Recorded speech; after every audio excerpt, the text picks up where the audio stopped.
We are delighted to welcome Sam Darnold and Robby Anderson into our studio here from the Jets.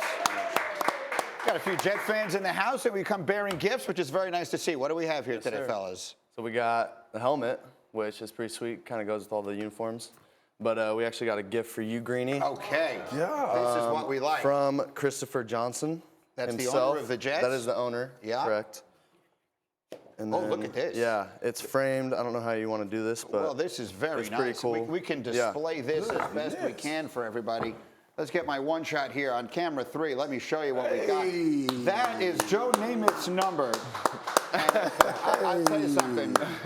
That is very nice. He's emotional. He getting emotional. Yeah. Well, this way.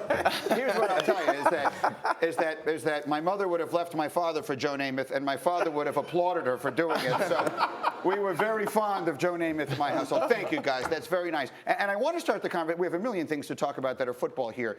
But, you know, people ask me, what do I think of the uniforms? And I said, are they going to win games in them? That, to me, is all that matters. But, Marcus, you were telling me you think it actually does make a difference from a football standpoint. It's juice. Like, I understand the dynamics of a locker room, and you guys can tell me if I'm wrong or not. But, there's a newness. When you switch the look up, it was a big deal, how your uniform looked, what you wore when I was playing for the Cowboys.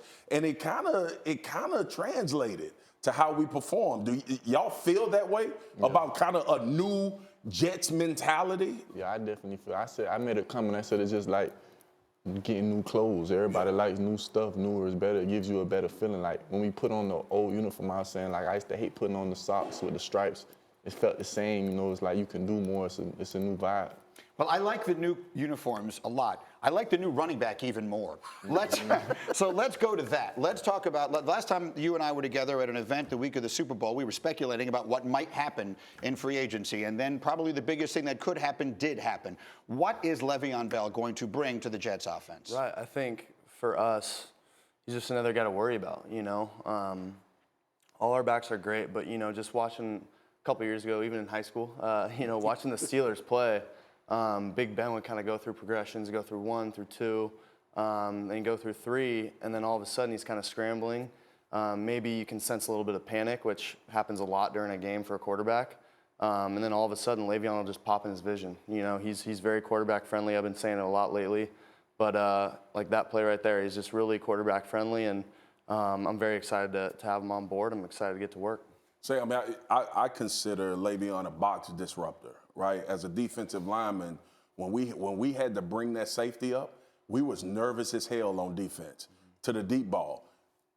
That's your deep guy, right? So when you schematically, what Gates is going to put together, how much does having Le'Veon create the downfield for these type of guys, bringing him into this offense? It creates a ton. I mean, just looking at it, we got so many weapons. Robby, take the top off of any defense, and then getting so much better, like towards the end of the year, so much better route running as well.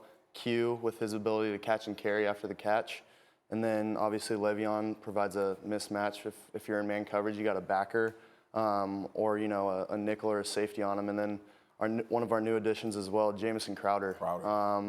Providing so much disruption for a defense, you know, whether he's being guarded by a nickel. If they're going to play zone, I mean, he's got such a good feel too, just sitting in his zone and just being able to feel it out. And then Chris Herndon as well has been huge for us, and I'm just really excited, like I said, to just get to work with these guys. Robby, let me ask you this, man. When you get a guy like Sam Darnold to come in, you start building this rapport. When did you know as a wide receiver that this was going to be a successful matchup, tandem? I think when I first felt this vibe and his work ethic early on, you know, a lot of dudes probably usually come in high rounds with a lot of hype, and it gets to them. You know, he came in with his head on his shoulders, came in worked, you know, and it spoke for itself. You know what's different this year, Sam, among many things?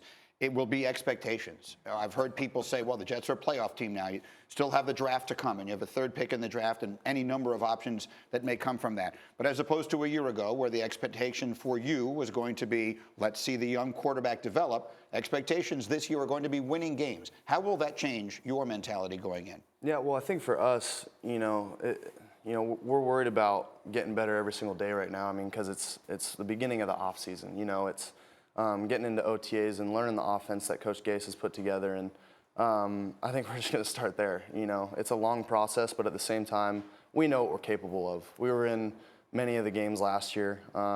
You know, we didn't come out on top like we wanted to at the end of the day. But we know what we're capable of. We're capable of winning games.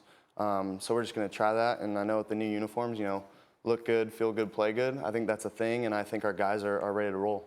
Robbie, when you think about this relationship that you have now, and now you bring Le'Veon in, you got Jamal on the other side of the ball defensively that's kind of turning into the leader vocally for that side of the football. Where is this team? I mean, y'all are considered young, but where is this team from a football standpoint, you think, going into this offseason? I think that we're building, actually becoming a legitimate football team. Not like on paper, chemistry-wise, growth-wise, maturity-wise. So I think things are really coming together compared to the past couple years. That's a new look. Yeah, go ahead. What differences though? Like is it off the field? Is it more communication away from the game? Like, I understand the vibrancy of a locker room when guys get along. Is that culture being created as well? I definitely say that everybody's getting more comfortable with each other. You know, I think that we're all growing together. You know.